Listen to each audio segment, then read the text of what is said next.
জাতীয় নাগরিক পার্টি এনসিপির যারা নেতাকর্মীরা আছেন, এই জাতীয় যুব শক্তিরও অনেকেই অক্লান্ত পরিশ্রম করে পুঙ্খানুপুঙ্খভাবে নির্বাচন কমিশনের সমস্ত শর্তগুলো পূরণ করে জেলায় উপজেলায় কমিটি কার্যালয় এবং কার্যক্রম বিস্তৃত করে জাতীয় নাগরিক পার্টি পুঙ্খানুপুঙ্খ শর্ত পূরণ করে নির্বাচন কমিশন থেকে আমরা নিবন্ধন পেয়েছি। এত অল্প সময়ের ব্যবধানে সারা দেশের এতগুলো মানুষের কাছে এনসিপির পৌঁছে যাওয়া, এটা সত্যিই শুধু এনসিপির সাফল্য না, এটা জাতীয় যুব শক্তিরও সাফল্য। আমি এর আগেও বলেছি যে সংসদে ৬টি আসন নিয়ে তৃতীয় বৃহত্তম দল হিসেবে আমাদের যে অবস্থান, তার থেকেও বড় বিষয় মাত্র ৩০টা আসনে ইলেকশন করে বাংলাদেশের জনগণের ভোটে বিএনপি এবং জামাতের পরেই ভোট প্রাপ্তির দিক থেকে ৩০টি আসনে ভোট করেই আমরা যে তৃতীয় অবস্থান অর্জন করতে পেরেছি, জনগণের সমর্থন আমরা পেয়েছি, সেটাই আমাদের কাছে সব থেকে বড় অর্জন। সেই অর্জনের ধারাবাহিকতায় জাতীয় নাগরিক পার্টিতে সারা দেশের অনেকেই যুক্ত হয়েছেন। জাতীয় নাগরিক পার্টি এনসিপি রাজনীতিতে একটা নতুন দিশা তৈরি করতে সমর্থ হয়েছে।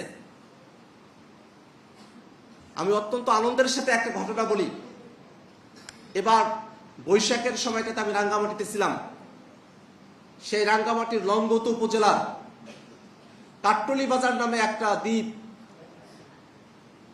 রাঙ্গামাটি শহর থেকে আরো ৫০-৬০ কিলোমিটার গহীন পাহাড়ের ভিতরে লেকের মাঝখানে একটা দ্বীপ।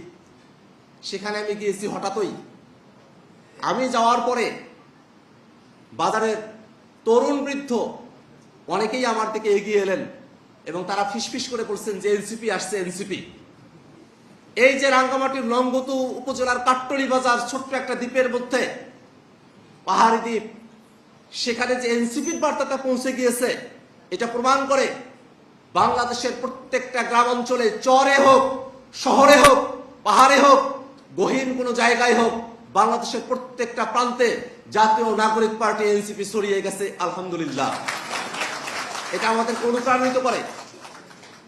সেই অনুপ্রেরণার ধারাবাহিকতায় আজকে জাতীয় যুব শক্তির আহ্বায়ক কমিটির সমাপ্তে নতুন করে কাউন্সিলের মাধ্যমে যারা নির্বাচিত হয়েছেন, আমরা আজকে তাদের কাছে নতুন করে দায়িত্ব অর্পণ করব। সেই দায়িত্বের মধ্যে থাকবে শুধুমাত্র সাংগঠনিক দায়িত্ব নয়, গোটা বাংলাদেশকে নতুন করে রাজনীতির দিশা দেখানোর দায়িত্ব। কারণ এই জাতীয় যুব শক্তি যে নেতৃবৃন্দরা এসেছেন, তারা ২৪শের অভ্যুত্থানে অংশগ্রহণ করেছেন। ২৪শের অভ্যুত্থানের মধ্য দিয়ে নতুন ক্ষমতা কাঠামোর যে বাংলাদেশ আমরা চেয়েছিলাম, আমরা ভেবেছিলাম অন্তর্বর্তীকালীন সরকারের সময়টাতে ঐক্যমত্য কমিশনে যেমন করে ৩০টির অধিক রাজনৈতিক দল এবং জোট, যারা সবাই ফ্যাসিবাদ বিরোধী, আমরা সকলে মিলে একসাথে বসে বাংলাদেশ রাষ্ট্রটা কেমন করে চলবে সেই একটা রূপরেখা আমরা সেখানে নির্মাণ করেছিলাম। তেমন করে সামনের দিনে বাংলাদেশটা পরিচালিত হবে। অত্যন্ত দুর্ভাগ্যের বিষয়, আমরা যত আশাই করেছিলাম সংস্কারের বিষয়ে, নির্বাচন হওয়ার পরে শপথ গ্রহণের প্রথম দিনই বিএনপি সরকার জনগণের যে রায়, তার সঙ্গে প্রতারণা করেছে।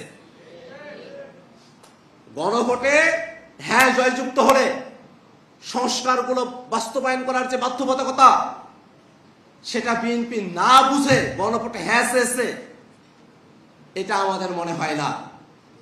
বরং ব্যাপারটা অন্য জায়গায়। এবারের নির্বাচনের সময়টাতে সংসদ নির্বাচন এবং গণভোট, এই দুইটা বিষয় পরস্পরের সাথে অঙ্গাঙ্গিভাবে জড়িয়েছিল। এবারের ভোটে জনগণ যেমন করে তাদের প্রতিনিধি কারা হবে সে বিষয়ে ভোট দিয়েছে, সেই প্রতিনিধিরা কেমন করে দেশ পরিচালনা করবে সেই কারণে তারা গণভোটে হ্যাঁ পক্ষে তারা অবস্থান নিয়েছে।